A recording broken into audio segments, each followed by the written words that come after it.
Everyone remembers the state of horror in the 2000s, right?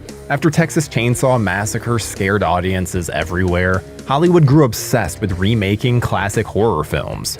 And not only that, they were given a gritty edge. Amityville Horror, Halloween, even The Hitcher were subject to this trend.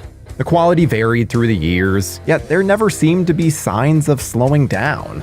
And the production company who started it all, Michael Bay's Platinum Dunes, refused to slow down, targeting every possible franchise that they could get their hands on. And there was a certain hockey mask-wearing psychopath who had been on ice since his battle with the man of your dreams.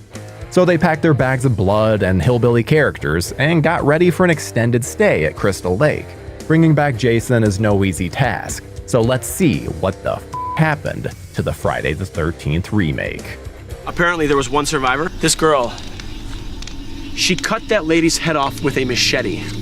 The idea of rebooting the Friday the 13th series actually came from New Line Cinema head Toby Emmerich. He went to Platinum Dunes to see if they'd be interested in rebooting the series. They of course were, and entered a year-long negotiation with Paramount Pictures, New Line, and Crystal Lake Entertainment over the rights.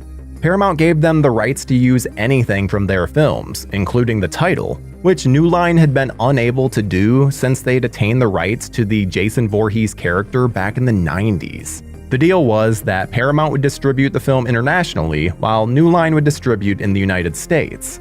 And despite the fact that many, myself included, considered this to be just another entry in the series, producers Andrew Form and Brad Fuller were adamant from the onset that this was not the 12th entry in the series.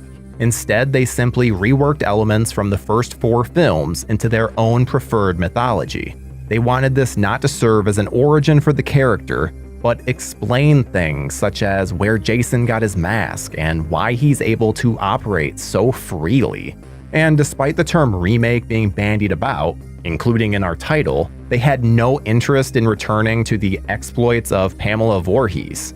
Plenty of ideas were formulated in pre-production that never made it to the final product, the most intriguing of which being the inclusion of the Tommy Jarvis character. Elements of his character would be pushed onto others with the hopes of potentially including him in the future. Another element that they needed to contend with was whether or not Jason would be supernatural. After part 3, Jason really entered zombie mode and got away from his more man-in-the-woods origins. The producers still wanted him grounded in reality, so they did away with any of the supernatural stuff. But that meant that they needed to explain just how Jason was able to get around the camp so quickly. Their solution? He would use underground tunnels in order to traverse the camp quickly. And this idea was actually the first contribution from director Marcus Nispel. See, Nispel had been brought aboard after successfully helming the Texas Chainsaw Massacre remake. But he wasn't the first choice, as Jonathan Liebsman was actually first announced as the director of the film. Unfortunately, he ended up having scheduling conflicts and had to drop out. Given Nispel's unique eye, and having already directed one successful reboot, it made sense to have him helm the project. It also made sense for Freddy vs. Jason scribes Mark Swift and Damian Shannon to write the screenplay, as they'd already had extensive knowledge of the character. But they made some rules for writing a Friday the 13th. Number 1. No meta-dialogue. They wanted to avoid their characters being self-referential.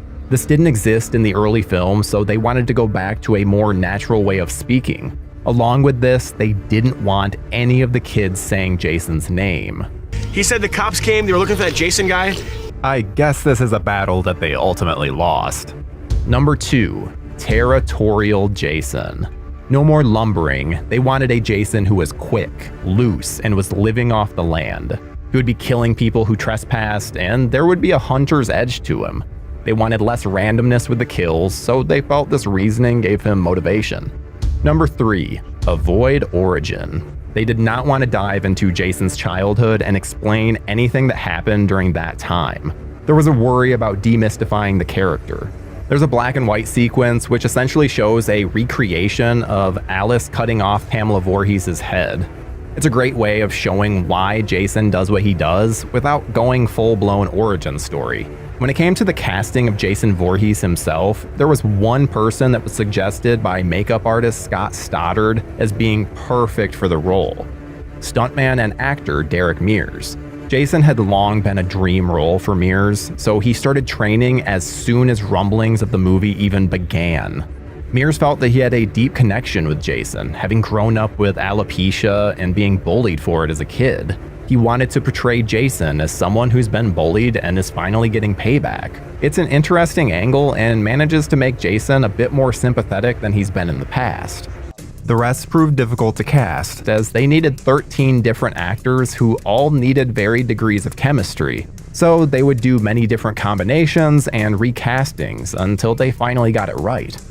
The final cast would include Jared Padalecki, Danielle Panabaker, Travis Van Winkle, Ryan Hansen, Aaron Yu, Arlen Escarpeta, Willa Ford, and Juliana Gill. The sheriff character, played by Richard Burgi, wasn't actually cast until just 12 hours before his scenes were to be filmed. Talk about cutting it close. Shooting would take place in Austin, Texas, and give it a slightly different look from the primarily New Jersey and California shot series. There was a lot of tension between Nispel and the producers during filming, often vying for creative control. Nispel would often get frustrated with the constant rewrites that were coming in. He just wanted to make a movie. In terms of the story, Shannon and Swift concocted the pretty genius idea of following two distinct groups of people. The first group of young adults is heading out on a camping trip in the woods. There are some nefarious reasons for them being there, but most importantly, they trespass on old Jason's territory, and he does not like that. Not one bit. So he murders all of them one by one, even seemingly taking out young Whitney. When we're introduced to our second group of friends, it's clear they're a little bougier. They stay at a beautiful cabin. Hell, this is a full-blown house that these rich f***s just use once in a while. And we've also got Whitney's brother Clay trying to find his sister.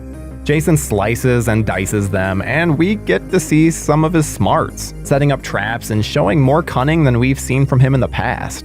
They even do the stereotypical jump scare ending with Jason jumping out of the lake one last time. And since YouTube is being really stingy with the sex stuff, I'll just say that Juliana Gill provides us some of the best nudity of the entire franchise in a scene that, had this movie been released in the 80s, would have worn out many VHS tapes.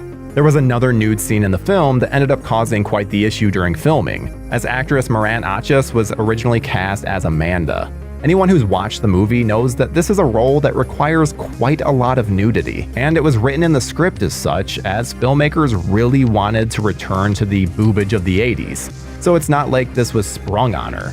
Still, the actress was uncomfortable and left the role, leaving actress America Olivo to absolutely blow audiences away. While most of Friday the 13th's 13 kills consist of practical effects, there was still a number of visual effects used throughout the movie. Asylum Visual Effects worked on 25 shots in the film, mostly enhancing CGI, but also doing clever things like blending the shot of a real campfire with the hanging sleeping bag above it. This isn't the only time they used this trick, with Willa Ford reacting to an imaginary boat, only for the shot to be digitally combined with one of a real boat. It's a beautiful blend of practical with computer-generated effects. Chelsea's death was originally conceived as a more psychological kill, with Jason standing at shore, not letting her return to the land. She would eventually exhaust and drown, but they wanted a more violent ending to her, so they changed it to the more brutal one that we get in the film. While the producers did attain the rights to Harry Manfredini's classic score, we'd never hear it in its original entirety. Instead, composer Steve Jablonsky would utilize the classic and ma-ma-mas into his own style.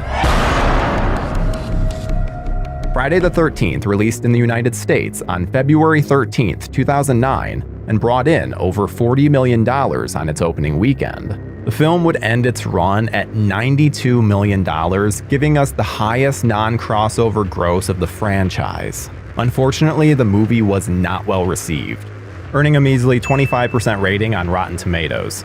This probably had some effect on any potential sequel that we would receive, as I can't imagine anyone being upset about those box office numbers.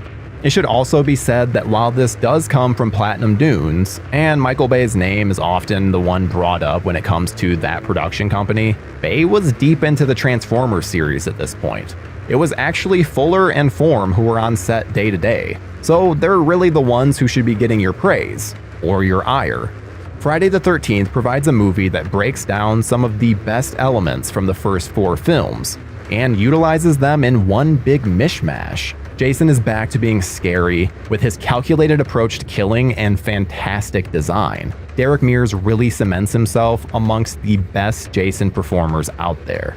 Last we heard, the Friday the 13th franchise will be brought to television via a prequel series titled Crystal Lake. With A24 producing, and given their impressive, albeit weird track record, it's sure to be a unique approach. Regardless, we'll hopefully see a new Friday the 13th movie soon, because 14 years is way too long to go without watching our favorite hockey mask wearing psychopath go on a murder spree.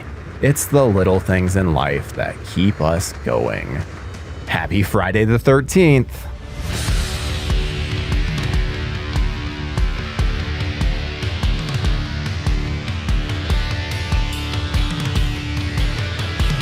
Thank you for clicking on our video, everybody. If you like what you saw here, please make sure you like the video and subscribe and share with your friends who like this sort of content. JoBlo was created by movie fans for movie fans, and we appreciate your support.